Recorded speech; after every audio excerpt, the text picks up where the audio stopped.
Handicapper Steve here, handicapping the racing from Belmont Park here on Thursday. It is May the 9th, 2019. Gonna look the 8th race from Belmont, but before I get on to that, remember to please follow me on Twitter at Horse Racing Kit 5 for more selections for race courses around the world.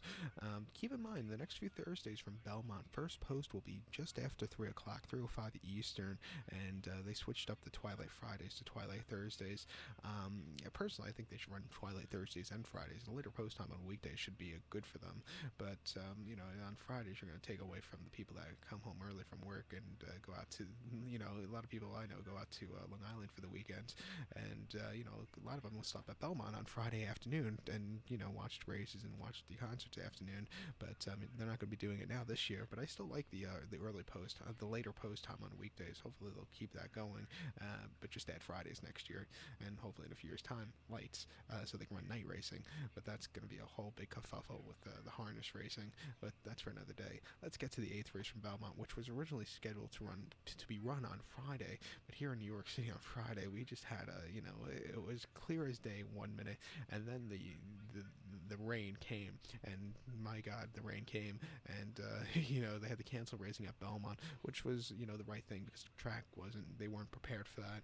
A lot of people were pissed off, but the people that were pissed off were probably sitting in their home in Iowa or in Southern California, where it's nice and sunny. Didn't see it on the they just don't get it. They just like to bitch. But let's get to the 8th race, which is the Flat Out Stakes. It's going for a purse of $100,000, race for 4-year-olds and upwards. Field of 7 horses going the unique distance of ground on a main track of 2,200 meters, or the distance of ground of mile 3/8 on the Belmont main track. 2,200 meters, mile 3/8. And again, I show the diagram. It just gives me that little extra second to look down my notes. Just bear with me. And this is the local prep race for the Brooklyn Invitational coming up in about 4 weeks' time. So good local prep race here. My top selection, I'm going to use the 7-horse Marconi. I did change up the numbers a little bit for this race from what I had on Friday. I looked at it a little bit closer, and I'm going to go 7-4-5-2 in the superfecta. 7-4-5-2 super. For in the multi race, I would go 7-4. I think it's a 2-horse race between those two, but this top selection, 7-horse Marconi, he had a better poster on Friday, but when they had to redraw the race, he was drawn outside, which I'm not a big fan of, but I still think the staying trip should be to his liking. This $2 million purchase from Keeneland, September 2016, started by Tab here. Top Ledger Trains. Jose Lascano picks up the mount. The horse's most recent outing came 29th of March at Gulfstream, mile 3/16, and the Skip-Away Stakes. He won by half length. He stalked early on. He got the lead. He was drifting a little bit, but he still took off clear at the end. It was a very good run for him.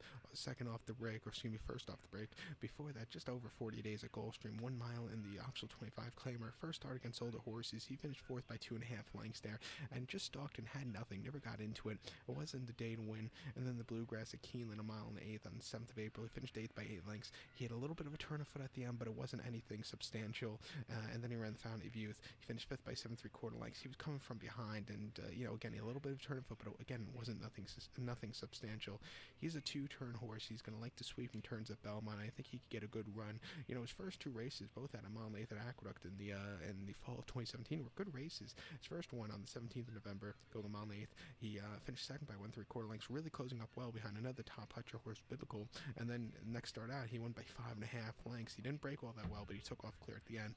That made him a good derby shot at that moment. But then he kind of fell off the rails in the Withers, and then definitely fell off the rails in the Fountain of Youth. And do I have to even mention the Bluegrass again, where he ran crap?